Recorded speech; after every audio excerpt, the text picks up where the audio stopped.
À Boston, l'automne est bref. Alors que les feuilles d'érable commencent à rougir, Elizabeth Foster contemple la ville depuis la fenêtre de son appartement. À son doigt brille une nouvelle bague de fiançailles. « Je n'arrive toujours pas à y croire », murmure Elizabeth en souriant. « Dans une semaine, je serai la femme de Robert. » La rencontre avec Robert Clark avait été l'affaire la plus chanceuse de sa carrière d'agent immobilier. Robert, un célèbre architecte, cherchait un nouvel espace de travail. Leur relation, qui a débuté lors de la première visite d'un bien immobilier, s'est rapidement approfondie grâce à des intérêts et des valeurs communs. Un an plus tard, Robert a demandé Elizabeth en mariage sur le toit d'un bâtiment qu'il avait conçu, avec le coucher de soleil en toile de fond. Le smartphone d'Elizabeth a sonné, l'attirant de ses pensées. Le nom de sa mère apparaît à l'écran. « Maman, qu'est-ce qu'il y a ?» Elizabeth. « J'étais en train de confirmer l'heure de ton dernier essayage de robe de mariée. C'est demain à 14h, n'est-ce pas ?» La voix de Martha Foster est toujours pratique. « Oui, c'est exact. Caitlin viendra-t-elle aussi ?» Il y a eu un moment de silence à l'autre bout du fil. Il y eut un moment de silence à l'autre bout du fil. Ta sœur doit aussi essayer sa robe de demoiselle d'honneur. Elizabeth pousse un petit soupir. Sa sœur, Caitlin, était un mannequin populaire à Boston et une influenceuse qui comptait de nombreux adeptes sur les réseaux sociaux. Sa beauté et son charme attiraient l'attention partout où elle allait. Je comprends. Je te verrai demain alors, conclut Elizabeth. Sa relation avec sa sœur a toujours été compliquée. Dès l'enfance, Caitlin avait été la plus remarquée. Dans les activités scolaires et les réunions de famille, elle attirait naturellement les projecteurs. Ses parents, en particulier son père George, étaient fiers de l'éclat de Caitlin. Pendant ce temps, Elizabeth, sérieuse et réservée, se plongeait dans les études et le travail, bâtissant tranquillement sa carrière. À U lycée, alors qu'Elizabeth était élue déléguée de classe, Caitlin était devenue la capitaine des Pom-Pom Girls et la fille la plus populaire de l'école. À l'université, tandis qu'Elizabeth étudiait l'économie, Caitlin a commencé sa carrière de mannequin et a bientôt fait la couverture de magazines locaux. Cependant, le comportement récent de Caitlin était étrange. Après qu'Elizabeth a annoncé ses fiançailles avec Robert, elle s'est soudain intéressée à leur relation. Elle les rencontrait accidentellement plus souvent et cherchait activement à discuter avec Robert. Au début, Elizabeth pensait que sa sœur était simplement heureuse pour elle. Mais parfois, elle sentait quelque chose de caché derrière le sourire de Caitlin. Était-ce de la jalousie ? De la compétition ? La sonnette de la porte d'entrée interrompit les pensées d'Elizabeth. Lorsqu'elle l'ouvrit, Robert se tenait debout, un bouquet de fleurs à la main. « Qu'est-ce que c'est que ça ? » « Ce n'est même pas un jour spécial, » dit Elizabeth d'une voix surprise. Robert l'embrasse et lui répond, « Je n'ai pas besoin d'une raison spéciale. Je voulais juste offrir les plus belles fleurs du monde à la plus belle femme du monde. » Elizabeth se sentit en sécurité dans les bras de son amant. Robert avait apporté de la stabilité et de l'amour dans sa vie. « L'essayage de ta robe a lieu demain, n'est-ce pas ?» demanda Robert en s'asseyant sur le canapé. « Caitlin vient aussi ?» Elizabeth observe attentivement son expression. « Oui, elle vient. Quelque chose ne va pas ?» Robert a l'air un peu mal à l'aise. « Non, ce n'est rien. C'est juste que les messages qu'elle m'envoie ces derniers temps sont un peu fréquents. »« Des messages ? Quel genre de messages ? » ?»« Rien d'important. Des détails sur le mariage et autres. » Mais la fréquence a augmenté. Elizabeth fronce les sourcils. Elle se comporte bizarrement ces derniers temps. Lors de notre fête de fiançailles la semaine dernière, elle n'a pas arrêté de te parler. Robert lui prend la main. Robert lui prit la main. « Dans une semaine, tu seras ma femme. C'est tout ce qui compte. » Cette nuit-là, Elizabeth n'arrive pas à dormir. Elle pensait au comportement de Caitlin et à sa relation avec Robert.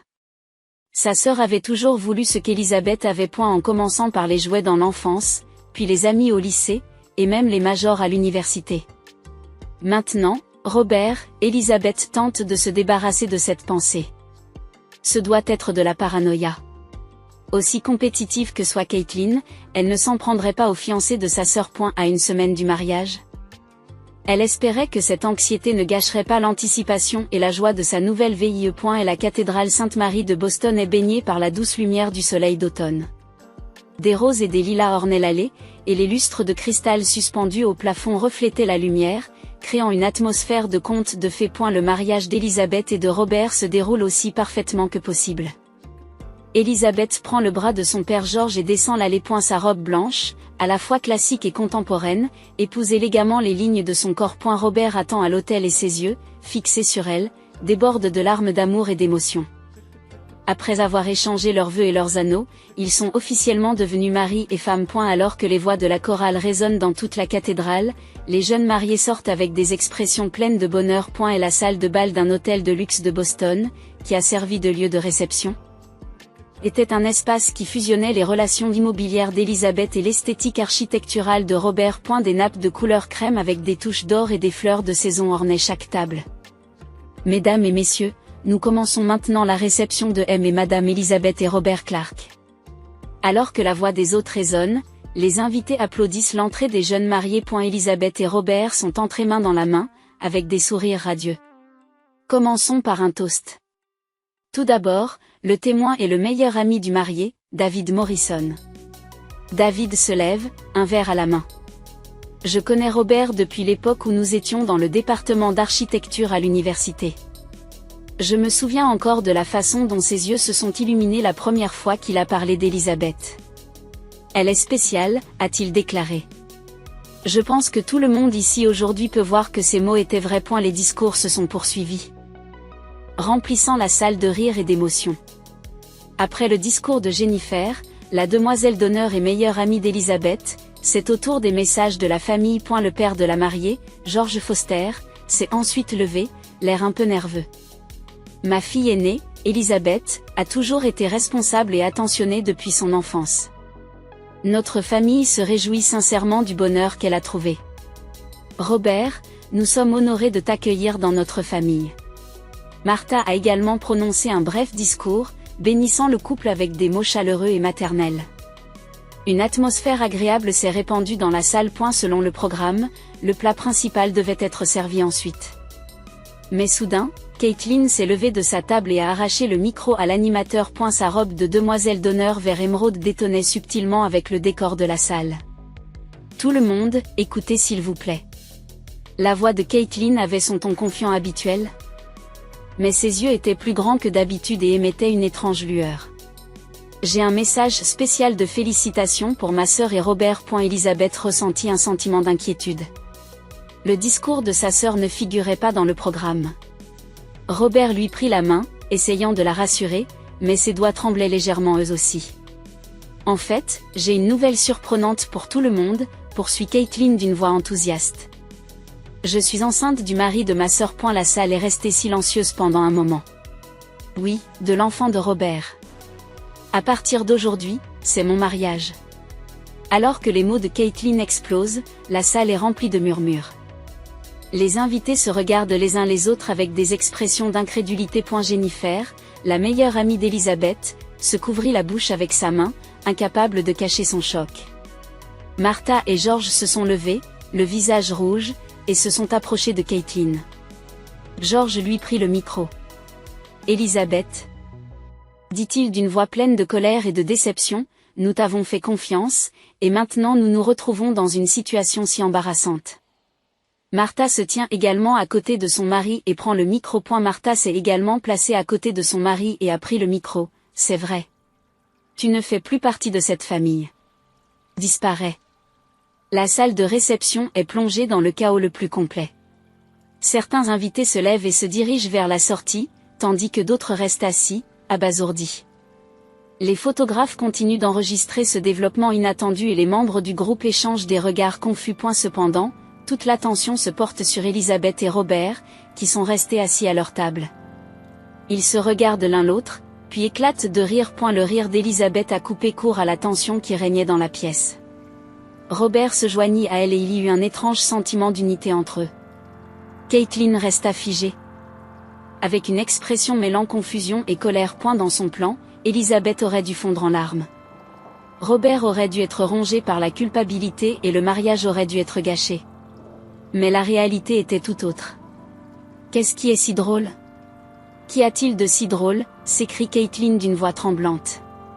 Ton mari a eu une liaison avec moi. Je suis enceinte. Mais les rires d'Elisabeth et de Robert ne s'arrêtent pas. Ils se tiennent fermement la main, comme s'ils partageaient un secret. Alors que les murmures s'intensifient dans la salle, Elisabeth se lève lentement. Son expression passa d'une luminosité soudaine à une grande sérénité. Elle fixa Caitlin et commença à marcher doucement vers le microphone. Que se passe-t-il? Pourquoi Elisabeth et Robert pouvaient-ils rire dans une telle situation? Et l'affirmation de Caitlin était-elle vraie? Elisabeth prend le micro et regarde l'ensemble de la salle. Son expression ne montre plus de surprise ou d'agitation.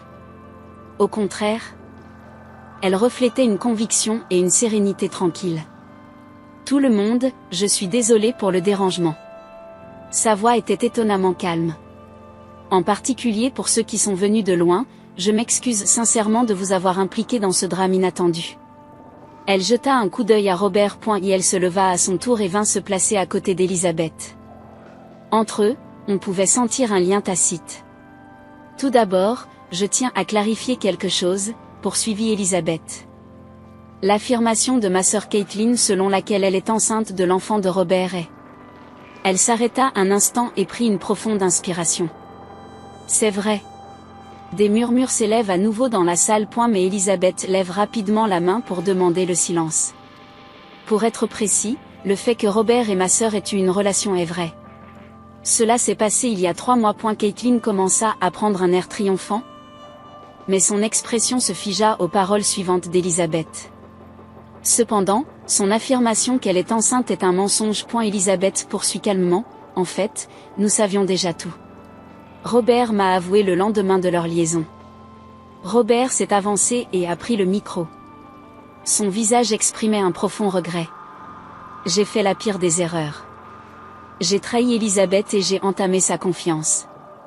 Un soir, après avoir beaucoup bu à cause du stress du travail, alors que mon jugement était altéré, Caitlin est venue à mon appartement. Il hésite un instant, comme s'il choisissait ses mots. Elle s'est approchée sous le couvert du réconfort, et j'ai cédé à la faiblesse. Elisabeth reprend le micro. Lorsque Robert a avoué, j'ai naturellement ressenti une colère et une tristesse intense. J'ai envisagé de rompre les fiançailles. Elle regarde autour d'elle, à la recherche de sa sœur. Caitlin est restée figée, le visage rouge. Cependant, nous avons parlé. Nous avons reçu des conseils et nous avons décidé de surmonter cette difficulté. Les gens font des erreurs. Ce qui est important, c'est la façon dont ils les gèrent par la suite. Robert lui prit la main et la regarda avec gratitude. Elisabeth sourit et poursuit. Et alors que nous procédions aux préparatifs du mariage, il se trouve que j'ai appris la vérité. Je consulte régulièrement le Dr Johnson à la clinique des femmes de Boston, et après la consultation du mois dernier, j'ai surpris une conversation entre infirmières dans le couloir. Elle parlait d'une patiente nommée Caitlin Foster, ma sœur. L'expression d'Elisabeth s'est durcie. Les infirmières discutaient du fait qu'elle avait fait un test de grossesse. Le résultat était négatif, et elle en avait été profondément bouleversée. Caitlin avait commencé à reculer vers le coin de la salle. Mais la voix d'Elisabeth l'a clairement poursuivie. À ce moment-là, j'ai pu anticiper le plan de ma sœur. Elle avait l'intention de gâcher mon mariage. En utilisant son erreur avec Robert. Elisabeth se dirigea lentement vers Caitlin. Vous vous êtes peut-être demandé pourquoi nous avons ri. C'est parce que nous avions anticipé ce moment. En fait, nous avons même prédit le moment de votre performance. Qui connaît mieux une sœur que moi? Le visage de Caitlin s'est vidé de ses couleurs. Tu mens. Je suis vraiment enceinte. Elisabeth haussa les épaules. Nous pouvons faire un test dès maintenant. Le Dr Johnson sera ravi de nous aider. Les larmes montent aux yeux de Caitlin, et elle dit d'une voix tremblante, pourquoi? Pourquoi as-tu fait ça? Elisabeth poussa un profond soupir. C'est ce que nous aimerions savoir, Caitlin. Martha et George sont restés bouche bée. Leurs expressions étaient remplies de confusion et de honte. Martha prit la parole en premier. Elisabeth, vous. Nous, Elisabeth regarde ses parents. Vous avez cru les paroles de Caitlin et vous m'avez condamné. Vous avez dit que vous n'étiez plus de la famille. Sans aucune preuve, sans aucune question. George a baissé la tête, ne sachant plus où donner de la tête. Les larmes montent aux yeux de Martha. Mais ce n'est pas le moment d'en parler aujourd'hui, dit Elisabeth en se tournant vers les invités. Aujourd'hui, c'est mon mariage avec Robert. Nous avons déjà traversé la pire des tempêtes. Et maintenant, nous voulons célébrer ce jour spécial avec vous tous. À la surprise générale, des applaudissements ont éclaté dans la salle. Commençant par quelques personnes, ils ont fini par se répandre dans toute la salle. De nombreux invités semblent impressionnés par l'honnêteté et la force d'Elisabeth et de Robert. L'animateur retrouve son calme et reprend le micro. Maintenant, veuillez profiter de votre dîner comme prévu. Ensuite, nous passerons à la première danse des jeunes mariés. L'orchestre commença à jouer un air tranquille et les serveurs commencèrent à servir le plat principal. En apparence, la réception semblait être revenue à la normale, mais des tensions persistaient dans la salle. Caitlin se dirige vers la sortie. Ses parents la suivirent. Elisabeth les regarde partir et prend le bras de Robert. « Tu vas bien ?» demande Robert à voix basse. Elisabeth fait un léger signe de tête. « Oui. Nous avons fait ce qu'il fallait. » Alors qu'ils regagnent leur place, Jennifer s'approche. « Je n'arrive pas à y croire, Elisabeth. Tu es si forte. » Elisabeth sourit à sa meilleure amie. « Je n'avais pas le choix. Soit révéler la vérité, soit vivre dans le mensonge. » La réception se poursuit et de nombreux invités s'approchent d'Elisabeth et de Robert, leur exprimant leur soutien et leur admiration. Leur honnêteté et leur courage face aux difficultés sont devenus les véritables vedettes de la journée. Cependant, dans le cœur d'Elisabeth, des émotions complexes à l'égard de sa sœur et de ses parents se bousculent. La rupture avec sa famille ne sera pas facile à réparer. Ce soir, alors qu'elle célébrait le début d'une nouvelle famille, elle ressentait également la fin de sa relation avec la famille dans laquelle elle était née. Malgré tout, elle serre fort la main de Robert. Dans le luxueux hall de l'hôtel, Caitlin pleure, les épaules tremblantes. Sa robe vert émeraude ne semble pas à sa place sur le sol en marbre. Martha et George se tenaient un peu à l'écart, se disputant férocement à voix basse. « Je ne peux pas croire que cet enfant ait menti », chuchote Martha à son mari. « Bien sûr, nous sommes gênés, mais nous avons fait du mal à Elisabeth. » George secoue douloureusement la tête. « Nous avons toujours cru les paroles de Caitlin. Nous avons toujours préféré Caitlin à Elisabeth. » Il déglutit. À ce moment-là, la porte de la salle de réception s'ouvrit et Elisabeth sortit seule. Sa robe de mariée brillait discrètement sous les lumières du couloir. Elle jeta à peine un coup d'œil à ses parents et se dirigea directement vers Caitlin. « Pourquoi ?» La voix d'Elisabeth était douce, mais elle cachait des années de blessures. « Pourquoi t'es-tu acharnée à détruire mon bonheur ?» Caitlin a levé les yeux. Son maquillage avait coulé, ses yeux étaient rouges et gonflés, mais son expression était toujours empreinte de défi. « Tu as toujours tout eu. »« Tout », répondit Elisabeth. « Qu'est-ce que j'avais ?» La reconnaissance, dit Caitlin d'une voix soudainement plus forte. Les meilleures notes à l'école, le succès dans ta carrière, et maintenant un mari parfait. Elisabeth est restée silencieuse pendant un moment, ses yeux regardant au loin comme si elle réfléchissait au passé. C'était il y a 5 ans. Juste après que Caitlin ait connu son premier échec dans sa carrière de mannequin. Les deux sœurs se retrouvent dans un café de Boston. « Je ne suis plus assez bien », dit Caitlin en pleurant. De nouveaux jeunes mannequins ne cessent d'apparaître. « Je ne peux plus me considérer comme jeune. » Elisabeth a pris la main de sa sœur. « Tu as du talent. Il doit y avoir beaucoup d'autres possibilités que le mannequinat. » Du talent. Caitlin esquisse un sourire amer.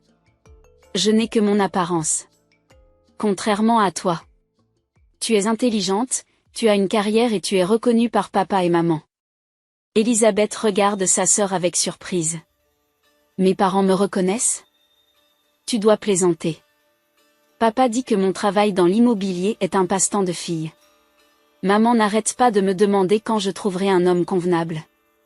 Aucun d'entre eux n'a jamais fait l'éloge de mes réalisations. » Caitlin montre son incrédulité. « C'est un mensonge. Ils se vantent toujours de tes succès. Elisabeth est responsable, Elisabeth est intelligente, sois plus comme Elisabeth. Elles quittèrent le café sans se rendre compte de la vérité de l'autre. Nous vivions dans la même maison, mais nous aurions pu être dans des mondes différents, dit Elisabeth à voix basse, revenant au présent. Martha s'approche des deux femmes. Nous vous aimions toutes les deux. Mais... Elle hésite. Mais vous avez élevé Caitlin comme l'enfant spécial, et moi comme l'enfant responsable, dit Elisabeth en regardant sa mère. Et nous avons continué à jouer ces rôles. Caitlin s'est levée. Sa voix tremblait. Je voulais juste te prendre quelque chose. Juste une fois. Je voulais te voir perdre quelque chose. Tu es toujours parfaite, toujours juste, toujours forte. Moi, parfaite? Elisabeth ne peut s'empêcher de rire. J'étais toujours anxieuse. Surtout devant toi. Tu attires tous les regards rien qu'en entrant dans une pièce. J'étais comme une ombre. C'est un mensonge, s'écrie Caitlin. Tu as toujours attiré l'attention de tout le monde. George s'est interposé entre elles. Un profond regret se lisait sur son visage. C'est notre responsabilité, dit-il à voix basse. Nous vous avons comparé et mis en compétition. L'aînée est responsable et la cadette est charmante. Et vous vous êtes toutes les deux retrouvées piégées dans ces rôles. Elisabeth regarda fixement son père. Des années de souffrance se lisent dans ses yeux, mais aussi une lueur de compréhension. Robert, dit soudain Caitlin d'une voix faible. Il t'aime vraiment. Que s'est-il passé avec lui? J'ai tout arrangé. Je l'ai fait boire. Elle hésite. Elisabeth fronce les sourcils. Je sais que Robert m'a tout raconté. Robert m'a tout raconté. Il a d'abord rejeté vos avances, mais vous lui avez dit qu'Elisabeth travaillait trop et m'ignorait pour susciter sa sympathie. Puis tu lui as servi beaucoup de whisky. Caitlin s'est couvert le visage. Je suis vraiment la pire. Oui, tu es la pire, dit Elisabeth sans ménagement. Mais tu es ma sœur. Un long silence s'ensuivit. Finalement, on entendit de la musique provenant de la salle de réception. C'était l'heure de la première danse. Je dois y aller, dit Elisabeth. Alors qu'elle s'apprêtait à faire demi-tour, Caitlin lui a pris la main. Je ne suis vraiment pas enceinte, avoue Caitlin d'une voix tremblante. Comme tu l'as dit, le test était négatif. C'est juste que, je sais, dit Elisabeth à voix basse. Tu voulais gâcher mon mariage. Tu voulais m'enlever Robert, point. Pardonne-moi, virgule. Les larmes coulent des yeux de Caitlin. S'il te plaît. Elisabeth prend une grande inspiration et expire lentement. Pardonner et oublier sont deux choses différentes. J'ai l'intention de vous pardonner. Mais il faudra du temps pour retrouver la confiance. Martha s'approcha. Nous avons cru les mots de Caitlin au lieu des vôtres. Je ne veux pas en parler maintenant, interrompt Elisabeth. Aujourd'hui, c'est mon mariage. Nous réfléchirons à ce que nous ferons en tant que famille demain et après. Elle a lâché la main de Caitlin et tourné le dos à ses parents, s'apprêtant à retourner sur le lieu de la cérémonie. En posant la main sur la porte, elle s'est retournée et a dit doucement, je n'ai pas non plus l'intention de disparaître. À partir de maintenant, vous devez choisir de reconnaître mon existence ou de mettre fin à notre relation. Quand Elisabeth est retournée sur les lieux, Robert l'attendait d'un air inquiet. Tu vas bien? Oui, virgule. Dit-elle en souriant. Je me sens beaucoup mieux que je ne le pensais. Robert lui prit la main et la conduisit jusqu'à la piste de danse. L'orchestre commença à jouer un air tranquille et les projecteurs les illuminèrent tous les deux. Je passerai ma vie à me racheter, lui chuchote Robert à l'oreille. Pour cette nuit, Elisabeth l'a regardé dans les yeux. Tu as déjà fait amende honorable. Tu as dit la vérité et tu as pris tes responsabilités. C'est tout pour moi. Ils commencèrent à danser lentement. Elisabeth repose sa tête sur l'épaule de Robert et regarde autour d'elle. Les invités regardent le couple avec des yeux chaleureux. Sa meilleure amie, Jennifer, sourit en essuyant des larmes. À eu fil de la musique, une conviction tranquille grandit dans le cœur d'Elisabeth. Son mariage avec Robert a commencé après avoir traversé la pire des tempêtes. Il ne s'agirait pas d'un lien faible, mais plutôt d'un lien fort. Après tout. Ils avaient déjà surmonté des épreuves que beaucoup de couples ne connaissent pas au cours de leur vie. Peut-être qu'un jour, sa relation avec sa famille s'apaisera. Cela prendrait du temps, mais les événements d'aujourd'hui pourraient marquer le début de la fin d'année d'incompréhension et de compétition.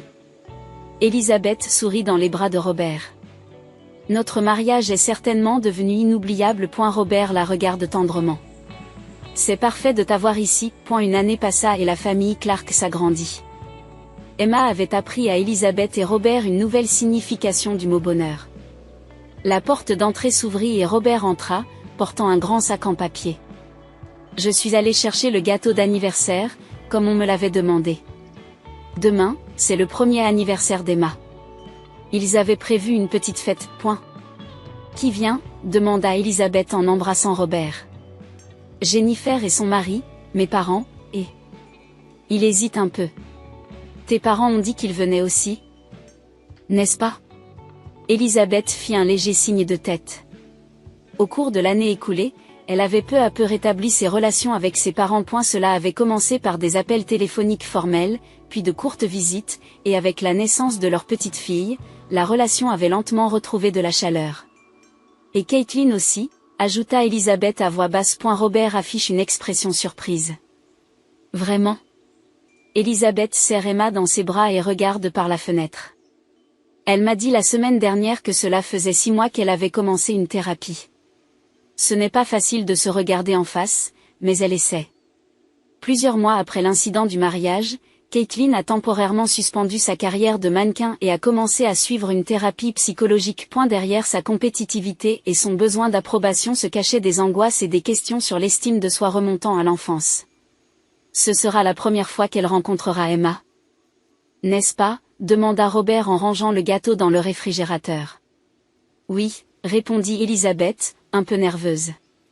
Mais j'espère que ce sera un nouveau départ. La sonnerie retentit et Elisabeth, surprise, se dirigea vers la porte. Lorsqu'elle l'ouvrit, Caitlin se tenait là. Ses cheveux étaient coupés courts, son maquillage était modeste et elle n'avait plus l'allure tapa accent grave l'œil d'avant. Je suis trop tôt, dit Caitlin avec anxiété. Tu as dit demain, mais je voulais te voir un peu. Elle tenait un petit paquet dans ses bras. Elisabeth hésita un instant, puis ouvrit grand la porte et invita sa sœur à entrer. Tu tombes à pic. Emma est sur le point de dîner. Veux-tu te joindre à nous ? Les larmes montent aux yeux de Caitlin. Merci. En entrant dans le salon, Emma regarda la nouvelle visiteuse avec des yeux curieux. Caitlin s'approcha timidement et lui tendit le petit paquet. Un cadeau pour Emma. Puis-je l'ouvrir ? Elisabeth acquiesça et elles ouvrirent le paquet ensemble. À l'intérieur se trouvait un petit animal en peluche fait à la main, un ours en peluche sur lequel était brodé le nom d'Emma. Tu l'as fait toi-même ? Demanda Elisabeth, surprise. Caitlin acquiesça. C'est mon nouveau hobby. Il s'avère que j'ai un don pour ça. Emma attrapa l'animal en peluche et sourit joyeusement. À ce moment-là, l'atmosphère de la pièce s'adoucit. Il faudra encore du temps pour rétablir complètement le pardon et la confiance. Mais ce petit pas était la preuve d'un nouveau départ. L'histoire d'une famille blessée a commencé à suivre le chemin de la guérison. Merci d'avoir regardé ce film.